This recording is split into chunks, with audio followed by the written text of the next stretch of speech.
Nandiyan na sila, kami na sila. Interview lang with Rose, go. Rose. Coming na.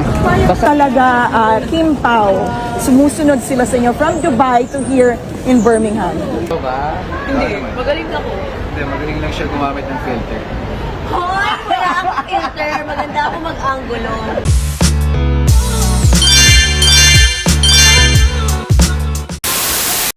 Nandiyan na sila, kami na sila. Interview lang with Rose, go. Rose. Coming na. Basta nandiyan na sila. Tatawag sila pag mag-interview ang Rose. Araw ata, pero it's gonna be worth it naman po siguro yung bill. Okay, this is your first time here in Birmingham? Yes. Okay, okay. I think it is my first time. Okay. Anong masasabi ninyo na kahit saan kayo pumunta ngayon ay sinusundan kayo ng fans? I know that it's a familiar thing, pero ito talaga, Kim Pao, sumusunod sila sa inyo from Dubai to here in Birmingham.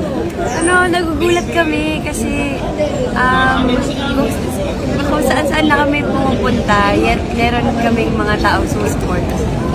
And strongly requested by the community in Birmingham or here in London or here in the UK as well. So I want to thank everyone who requested for us to be together Okay. for the Birmingham show. Okay, and the show is on Sunday. Would you like to invite our kababayans to be there to join us in the celebration? Or is it again Woodstock? Sunday na po. Nasa si... Nakita po tayo, Woodgate, Club Valley.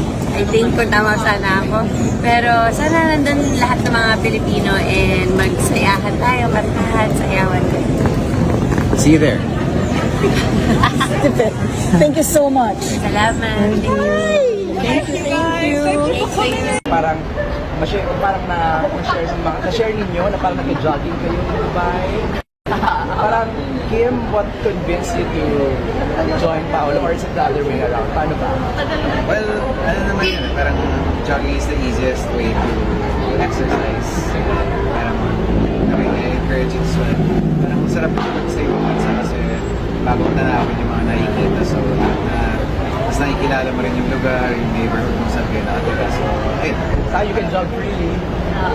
Yeah. Tumatakbo na talaga ako, tapos tumatakbo na din pala siya. Okay. Yun nga lang, mas mabilis siya. Pero napapansin na napapadalas yata yung mga fitness niyo. Nagkataon ba? Nagkataon ba? Totoo ba? Nagkataon lang? Nagparehas kami ng hobbies siguro. Tapos tatakbo ka, tatakbo din ako. Tanga. Did you learn about that? I mean, may active lifestyle pala si Kim. Di naman, nakikita ko dati kasi gumawa sila ng serye dati with Jake. Si Jake lagi nang sinasabi na nag-train sila for triathlon.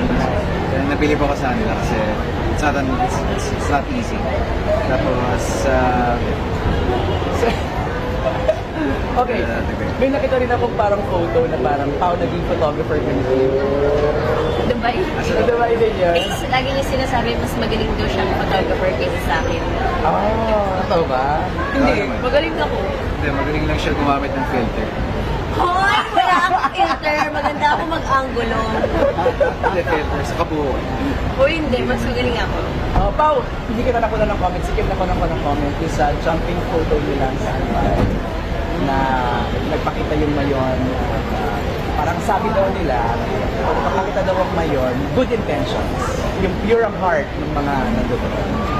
Thank you. Well, lagi naman nagpapakita sa akin yung mayroon. Lagi niya sinasabi yun. Sabi ko, minsan lang daw magpakita yun sa mga tao, mababait lang daw. Sabi niya, actually sa akin, lagi ko naman nakikita po yan. Right. Pero may ginawa rin kasi akong pelikula dati sa malapit sa Mayon. So, medyo nag-leaf rin ako or marami rin natutunan tungkol sa mga folklores nila about the Barangay. Okay, last na lang. So, na-interview ko nga si Direct Chad, tapos parang tinanong ko siya kung totoo bang naging hintayan kayo sa Sir Paulo. Is it true, Pao? Direct siya na.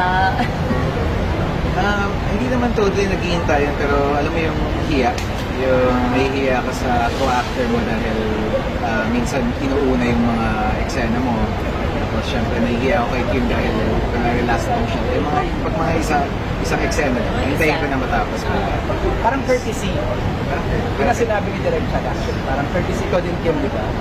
Hinihintay mo rin siya. Kasi may iksi lang naman yung mga eksena namin. Hindi naman siya ganun ka lang. Pag big scene, kaming dalawa na magkasama. Pero Pao, hindi mo ba hinahatid sa bagay? Hoy, sobra naman. Ang layo ng bahay ni Kimi. After nung dating, pagod, I'm sure pagod na kami pareho. So, diretso. Yung kalimutan, mag-like, comment, and subscribe. Para sa iba pang mga celebrity news, i-click lamang ang mga videos na ito.